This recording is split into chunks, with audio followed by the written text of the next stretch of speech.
What's going on, YouTube? I know it's been a while. Just going to do a short video. I'm getting ready for the Ace of Aces competition that's coming up in April. For those of y'all who haven't heard about it, I know it's hasn't been publicized real heavy, but it's essentially going to be the second coming of Top Gun. Whether that's a controversial way of saying it or not, but I'm excited for it nonetheless. I haven't competed in a pretty long time. Actually, it's been since 2022. Which is the last year I went to Top Gun. So in the competition, I'm flying my F-16, which I know I haven't talked about it yet, but it's a BVM 1/6 scale F-16, King Tech 160 G5 turbine. And I'm flying a Mark Frankel T-34, not this one, no. This is the one that I've been working on. Y'all seen it. I just sold it because I have another one that I've been flying. So, yeah. So say y'all goodbyes to this one, but I'll be delivering this one at the Ace of Aces competition. But I'm flying another Mark Frankel. But right now we're working on the F-16. And let me tell y'all what's going on. So the way my brain is set up, if I know that the real version of an airplane that I'm flying does something, or, there's something particular about it, and I can make that work on my model, I'm going to try my best to do it. Sorry, I'm in Texas and the mosquitoes are pretty bad. Get that out the way. So one thing I remember when I bought this jet and it came to my house July of 2023, when it got to my house and we put it all together, we put all the ordnance on it. My brother who used to be in the military, he flew F-18s, told me that the missiles that, the way that the jet was designed or supposed it to be set up, two of the missiles were in the wrong location, and I completely forgot about that. And then I was looking at pictures of the real F-16, same paint job and all. And I didn't notice that this missile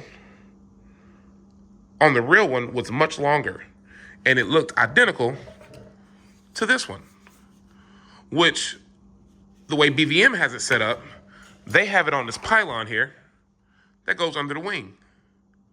Okay, but what I've noticed is on the real one, this little missile actually goes on this pylon, and this big one goes on the wingtip. So now what I'm doing, which is very unnecessary, because it's not like I'm getting judged on it, because I'm flying this jet in what they call the Bob Hoover class, which is essentially Pro-Am Pro. If you've been to Top Gun before, it is no static judging. They just judge you on paint job, and then you fly the hell out of your airplane. Well, my brain won't allow me to just leave it the way it's been. So that's what we're doing. I am now trying to figure out, because you see there are particular holes set up for each missile rather. And they have their certain spaces where they go. You see on this one, they're much more spread out. But it looks like, from what I can tell, is that I can keep that back hole the same. And I just got to drill a new hole in the front of this one instead of using that one. So that's what we're finna do. So I've gotten this one already taken off of its pylon. So I'm gonna take this rocket off. Missile, sorry. My brother told me that there's a difference between a missile and a rocket, and it's been killing me ever since he said that. So, yeah, so that's what we're doing. All right, so real quick, and I'm gonna show y'all what it looks like when it's all put together. But this is essentially it. It looks freaking weird because that is a big ass missile on a wingtip of an F-16. That's almost it literally almost goes to the very edge of the wing. So, and I just called my brother to confirm, and he was like, where he works, they had two of them fly in, he told me. And so he said, yeah, it just looks weird that they use the big missiles on the wings and the little ones on the wing tips and little ones under the wing. So what I was going to do, what I thought was going to be the plan, was to line up the hole on the pylon and just drill a new hole in this missile. But what I did not realize is that this hole in this missile actually still goes. I thought the pylon would have ended by the time I got to the hole. So what I'm gonna do is I'm gonna pull that screw out. There's still a screw in there, I think. I'm gonna pull that out, drill into that pylon, and then screw it on, and then I should be good to go. So yeah, boom, just like that, real quick and easy. Got the right size missiles on the wingtips now. And it does give the jet a slightly different look. It actually almost makes the wings look a little longer. But yeah, I'm a fan of this. For the competition, I am going to fly with those, obviously these missiles on the wings. I'm gonna have those smaller ones under that black stripe, and then I'm gonna do the outer fuel pods on the wings. For a majority of the time I've been flying it with that centerline tank.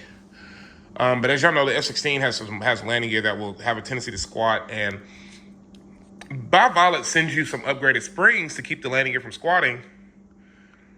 But we're flying off of grass, and I've heard stories that this jet in particular is not a fan of flying off of grass with those stiffer springs in the main gear. But I am going to put the stiffer spring in the nose gear because it actually has all the compression, no stiffness. So I need to do something about that. So I will put the new spring in the nose gear. So that'll obviously kick the nose up. The main gear will probably stay squatted for this a little bit. It's not bad. But yeah, this is just a short video, guys. I just wanted to kind of show my face again, and I'll be back pretty soon when I go fly this thing to start practicing for the competition. So see you guys at the next one.